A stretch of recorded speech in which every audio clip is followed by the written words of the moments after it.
Labour union जिंदाबाद। हमारी मांगे पूरी करो, हमारी मांगे पूरी करो। एपीएस हाय, एपीएस हाय, एपीएस हाय, एपीएस हाय। हमारी मांगे पूरी करो, हमारी मांगे पूरी करो। लेबर यूनियन जिंदाबाद, लेबर यूनियन जिंदाबाद। एपीएस मुर्दाबाद, एपीएस एपीएस एपीएस हमारी मांगे पूरी करो, हमारी मांगे पूरी करो। आप क्यों प्रोटेस्ट कर रहे हैं यहाँ पर और क्या मसला है आपका?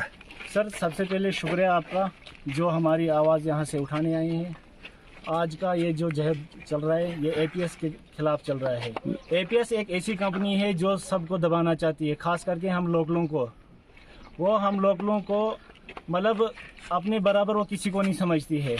हमारा एक डिस्प्यूट चल रहा था कंपनी से 4 जून से, ग्रीवेंस चल रही थी लीगली लेबर लॉ के मुताबिक। लेकिन हुआ क्या कि उन्होंने कई बार हमको दबाने की कोशिश की, खरीदने की कोशिश की। जब उनकी ये कोशिश नाकाम रही उसके बाद उन्होंने एक अनऑथराइज्ड लेटर निकाला, 2 सस्पेंशन ऑर्डर और 2 टर्मिनेशन ऑर्डर, और उस बंदे से अथराइज करवाया जिसको कोई हक ही नहीं है अथराइज सिग्नेचर करने का। जब हमने उनको ये पूछा तो उन्होंने कहा कि नहीं जी इनके पास अथॉरिटी है। अगर अथॉरिटी है तो हमको पावर ऑफ अटॉर्नी दिखाए वो कि किस बेस पर किस कमांड ने उनको अथॉरिटी दी है ये सब करने की। ना उन्होंने कोई नोटिस हमको पहले इशू की, ना हमको वार्निंग लेटर दिया। डायरेक्ट जी हमको दबाने के लिए उन्होंने सस्पेंशन ऑर्डर और टर्मिनेशन ऑर्डर निकाल दिए। आपकी डिमांड क्या थी? जो मसला था वो क्या था जिसको लेकर ये सब हुआ? हमारी डिमांड ये थी सर कि हमारा जो यहाँ रेट है हमको सेंटर रेट लागू है, लेकिन हमको स्टेट रेट भी नहीं मिलता है। यहाँ का जो सेंटर रेट है 522-523 रुपया अनस्किल्ड का है, लेकिन यहाँ के हेल्पर को क्या दिया जाता है 10,000 12,000, और उसमें भी 2-2 महीने 2.5 महीने 3-3 महीने के बाद सैलरी आती है। जब हम कोई भी चाहे कोई भी हो आवाज़ उठाना चाहते हैं तो ये हमको दबाव में डालते हैं, टर्मिनेशन और इसका हवाला देकर हमको तानाशाही करते हैं सर। ये चाहते हैं कि जो भी आवाज़ उठाएगा उसको हम टर्मिनेट करेंगे, उसको खिलाफ ये करेंगे, लेकिन इनलीगली हमको ये डरा रहे हैं, धमका रहे हैं हमको। ये नहीं सोचते हैं कि ये सोचते हैं कि हम ही यहाँ बैठे हैं, जो हम करेंगे वही कानून है, वही चलेगा। अच्छा ये एपीएस है क्या? किस चीज़ का नाम एपीएस है और इनका काम क्या है जहाँ पर आप ये काम कर सर रहे हैं? इनका काम है नेशनल हाईवे जो ये नीचे बन रहा है, हमारा पैकेज 4th पैकेज है, जो ये है हमारा हस्ती से लेकर कोड़िया पुल तक। इस पैकेज 4 में यही यहाँ के पीएम जो है वो इशू गोयल हैं, लेकिन वो बिल्कुल हम लोगों के साथ कोऑपरेट नहीं करते हैं। हमको पता नहीं चलता अभी तक कि हमारा पीएम कौन है, हमारा जीएम कौन है, कौन क्या अथॉरिटी है। जिसको मर्जी आए वो लेटर करता है, मैं ही हूँ। जिसको मर्जी आए वो अपनी मर्जी से लेबर लॉ वायलेशन करता है सर, लॉ के खिलाफ चलते हैं। तो आप क्या गए थे असिस्टेंट लेबर कमिश्नर किश्तवाड़ के पास? उन्होंने भी उनको वार्निंग दे दी है कि जो इनका स्किल्ड अनस्किल्ड है, लोकल नॉन लोकल है। जैसे कि डीसी साहब ने एक ऑर्डर रिलीज किया है, उसमें 80-20 का रेशो रखा है उन्होंने।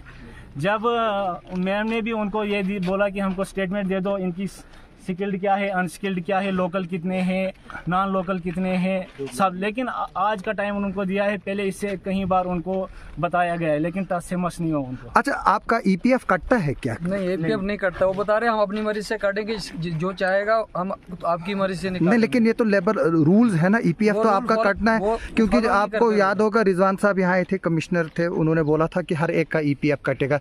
ईपीएफ का मतलब ये कि कल को अगर आपके साथ हादसा होगा आपके घर वालों को पेंशन मिलेगी, आपको इंश्योरेंस मिलेगा। बाकी क्या ईपीएफ किस किस का कट रहा है यहाँ पर? किसी का नहीं कट रहा, किसी का नहीं कट रहा है। हम बता रहे हैं हमारा काटो, वो बता रहे नहीं हम अपनी मर्जी से काटेंगे जब हमारा मन करेगा। हमारी अपनी कंपनी है, घर की कंपनी है, लॉ के खिलाफ चल रहे हो। तो आपने ईपीएफ कमिश्नर को इसके बारे में कंप्लेंट की?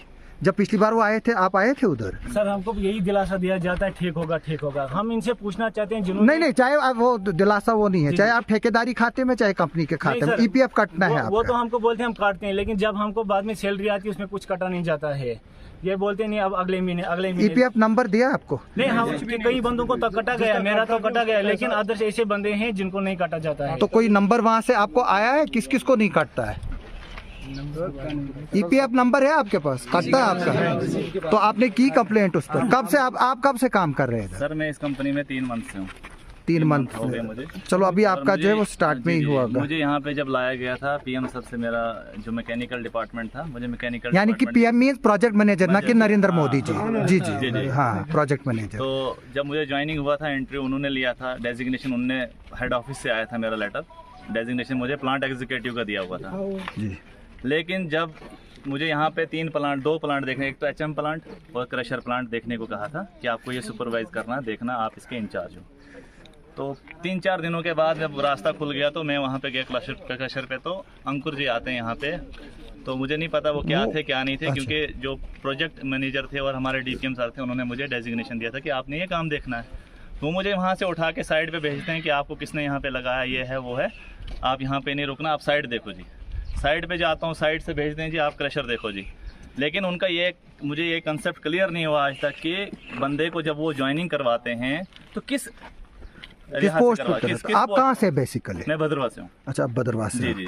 तो अब क्या बोल रहे हैं आपको? तो बार बार टार्चर कर रहे थे, हरास कर रहे थे। जब भी साइड पे आते थे, हम तो रेस्पेक्ट करते हैं, चलो मालिक के लड़के हैं, जो भी हैं हम रेस्पेक्ट करते थे। साइड पे आएंगे, हरास करेंगे, आपको ये काम नहीं आता, ये काम नहीं आता है। मीटिंग में भी उन्होंने क्या किया, बदतमीजी क्या करते हैं कि तू ता करके बात करते। तू शायद ये वही तो नहीं है जिसको वो एक्सीडेंट भी हुआ था? उनका भाई है। अच्छा सर, एक तानाशाही बनाकर रखी है उन्होंने। वो सोचते हैं हमारे अंडर कंपनी है, हम पैसा फेंकेंगे और हमें कोई कुछ नहीं कर सकता। और उन्होंने यहाँ पे लेबर कमीशन ऑफिस में ये भी कहा कि हमारे कंपनी की अपनी पॉलिसीज हैं, अपने रूल्स हैं, हम अपनी नहीं, पॉलिसीज अपनी होती हैं कंपनी के, लेकिन कानून जो है वो करके। तो आप लेकिन बिल्कुल टोटली ये लेबर लॉ का वायलेशन कर रहे हैं। इनको आप डीसी साहब, इनको थोड़ा हम रिक्वेस्ट करते हैं डीसी साहब से कि ये इनको पूछे क्या ये लेबर लॉ के मुताबिक चल रहे हैं, ये कंपनी चला रहे हैं, इनको थोड़ा पूछा तो जाए। अगर ये नहीं चला रहे तो आप कोर्ट में गए, किसी वकील से आपने कंसल्ट किया? नहीं, ग्रीवेंस अलग हुई ना, तो किसी वकील का आपने सहारा लिया? नहीं, वकील का सहारा नहीं। तो आप ले लीजिए। तो इसमें आप इसमें एक पिटीशन फाइल करो। बिल्कुल, इसमें एक होता है, आप जो है वकील किसी लीगल वाले से ले लो, वो इसमें केस करेगा और आपको कंपनसेशन सब चीजें मिलेंगी। 2-2.5 साल से मैं इस कंपनी में हूँ सर। आज तक 2 साल से जो अदर कंपनी में रूल होता है, संडे को छुट्टी, 2 संडे लगानी होती है, 2 छुट्टी। उसमें जो 2 संडे होती है उसकी बेसिक भी डबल होती है और ओटी भी डबल होती है। लेकिन इसमें कुछ नहीं होता है। इसमें क्या करते हैं, ये काम करना है करो, नहीं करना है आउट। नहीं, आप क्लेम कर सकते हो जो भी आपको हुआ ना, आप वकील से बात कीजिए किसी से ना, वो आपको दे देंगे। क्या है मैं आपको बताना चाहता हूँ। और संडे को क्या लिखा जाता है रजिस्टर पे, सीधा आप काम लेते हैं वर्करों से, लेकिन रजिस्टर पे आप। देखो, उसके अगर आपके पास प्रूफ्स भी होंगे, आप किसी वकील से कंसल्ट करके लीगल फर्टिलिटी से आप इन पर जो है वो केस कीजिए। आज जो हमने यह प्रोटेक्ट रखा है यहाँ पे, इसलिए कि इन्होंने इनलीगली विदाउट नोटिस, विदाउट रीजन के जो 2 टर्मिनेशन लेटर और सस्पेंशन लेटर निकाले हैं, उनको जल्द से जल्द वापस लिया जाए। और भी कोई कुछ कहना चाहेंगे? आप भाग रहे थे पीछे, थोड़ा सा बताएंगे क्या मसला है आपका? नहीं भाग कहाँ रहे। नहीं, चलो ना, जब आते हैं तो फिर सामने आना चाहिए। क्या मसला है? यही है जो सब बोल रहे हैं वही है, आमदनी के साथ है। तो मतलब सैलरी आपको पूरी नहीं मिल रही है, जो रूल्स है वो नहीं मिल रहा है। कोई और भी बोलेगा क्या? बोलेंगे हम जी। ऊपर एक बार चल के देख लीजिए कमरे का हम लोग का हालात क्या है। हालात देखो उधर कमरे का, अकोमोडेशन तो बिल्कुल खराब है। और अकोमोडेशन का ये बोल रहे हैं कि हम चार्जेस कंपनी को पे, सर आप चलो रूम में चलो। नहीं, बोलो पहले यहाँ पर करते, फिर आपके रूम्स भी देखेंगे। और इसको रिलेटेड कोई बताना? नहीं, वो भी हम चलेंगे, वो हम अलग करेंगे।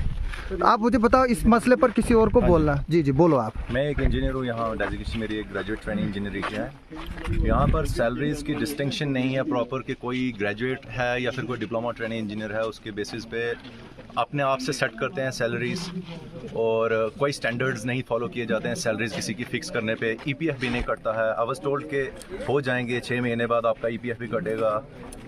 तो then at that time in charge मैंने उनको पूछा 6 महीने के बाद ईपीएफ नहीं कटा, तो दे टोल्ड मी दैट नहीं कटेगा आपका। आप एक काम कीजिए, आप पीएम ग्रीवेंस सेल में भी ये कंप्लेंट डाल दीजिए, क्योंकि जब आप पीएम ग्रीवेंस सेल में डालोगे, और साथ में हमारे डॉक्टर जितेंद्र सिंह जी यहाँ ही के हैं ना, एमपी हमारे। आप कहाँ से हैं? करते हैं, मैं पुंछ से हूँ।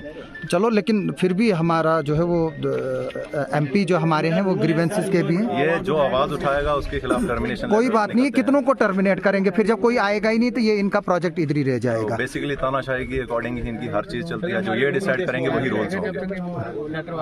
और भी कुछ कहना है? सर हम यही रिक्वेस्ट करते हैं, जब तक ना ये टर्मिनेशन और सस्पेंशन ऑर्डर वापस लेंगे, लेटर जो इलीगली है, कोई ये लीगल नहीं है, तरीके से नहीं निकाला है, तब तक प्रोटेस्ट हमारा जारी रहेगा सर। मैं एक बात फ्रेंकली बता बताऊं सबको रीज़न क्या है इस चीज़ का, क्योंकि हम किश्तवाड़ी एक साथ नहीं है। आप निकाले जाओगे, दूसरे आएंगे, वो भी निकाले जाएंगे, दूसरे आएंगे। अगर आज हमको बताया गया नहीं जी, अगर जो स्ट्राइक में बैठना चाहता है वो बैठे, लेकिन जो बाहर के हैं उनको काम करने दो।